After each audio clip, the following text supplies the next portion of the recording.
بسم اللہ الرحمن الرحیم۔ پیارے بھائیوں اور معزز سامعین کرام، آج ہم آپ کو 3 ایسی چیزیں بتانے جا رہے ہیں جن کی وجہ سے قرآن کی تلاوت کرنے سے ثواب نہیں بلکہ گناہ ہوتا ہے اور قرآن لعنت بھیجتا ہے۔ یعنی کون سی چیزیں ہیں اور کس پہ پڑھنے پہ قرآن ثواب نہیں بلکہ گناہ ملتا ہے؟ دیکھیں، سب سے پہلی بات تو یہ ہے کہ رمضان المبارک کا برکتوں اور عظمتوں والا مہینہ چل رہا ہے۔ اس ماہ مقدس میں ہر بندے کی خواہش ہوتی ہے کہ زیادہ سے زیادہ وقت نکال کے قرآن پاک کی تلاوت کی جائے۔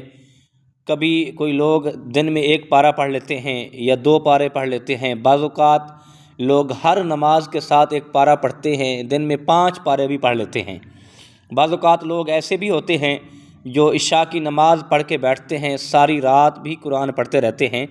اور لیکن اب ان 3 باتوں کا ہم نے خاص خیال رکھنا ہے جن کی وجہ سے قرآن پڑھنے کا ثواب نہیں ہوتا بلکہ گناہ ہوتا ہے۔ اب آئیے ان 3 باتوں کی طرف آتے ہیں، 3 مسئلے کی طرف آتے ہیں کہ کون سے وجہ سے قرآن پاک ثواب نہیں بلکہ گناہ ہوتا ہے۔ آئیے، سب سے پہلی بات تو یہ ہے کہ قرآن پاک کی تلاوت کرنا، یعنی اتنا تیزی سے تلاوت کرنا کہ اس کا مفہوم بھی غلط ہو جائے لیکن لفظ کی سمجھ بھی نہ آئے کہ تلاوت کیا ہو رہی ہے، نہ ہی زبر کا علم ہو، نہ ہی زیر کا علم ہو، نہ ہی حروف کا پتہ چلے کہ کیا پڑھ رہے ہوں، یعنی لفظ کو چبا چبا کر پڑھنا، اس طرح سے قرآن پڑھنا ثواب نہیں ہے بلکہ گناہ ہے۔ اب دوسرا، جب ہم قرآن پاک پڑھتے ہیں تو دوسرا مسئلہ یہ ہے کہ قرآن پاک جب ہم پڑھ رہے ہوتے ہیں تو ہم زبان بھی خاموش ہوتی ہے اور ہم آنکھوں کے یعنی کہ دیکھتے رہتے ہیں، اور کوئی پوچھ لے تو کیا کہتے ہیں کہ ہم دل میں پڑھ رہے ہیں۔ لیکن اس طرح بھی قرآن پڑھنا جائز نہیں ہے۔ آپ کو ثواب تو مل رہا ہوگا دیکھنے کا، آپ کو زیارت کرنے کا ثواب ملے گا، لیکن قرآن پاک کی تلاوت کا آپ کو ثواب نہیں ملے گا۔ آپ اتنی آواز میں ضرور پڑھیں کہ کم از کم آپ کو آواز آئے کہ میں قرآن پاک کی تلاوت کر رہا ہوں۔ اور اب 2 چیزیں ہوگی، ان 2 چیزوں سے قرآن پاک پڑھنے سے ثواب نہیں ہوتا بلکہ گناہ ہوتا ہے۔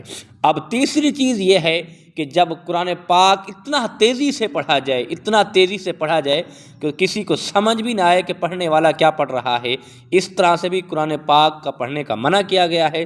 یہ ثواب نہیں ہوتا بلکہ اس طرح پڑھنے سے گناہ ہوتا ہے۔ اور ہمیں قرآن، جیسے رب ذوالجلال نے فرمایا وَرَتِّلِ الْقُرْآنَ تَرْتِیلًا، کہ قرآن کو خوبصورت اور ٹھہر ٹھہر کے پڑھو، خوبصورت کر کے ٹھہر ٹھہر کے خوبصورت تلاوت کریں۔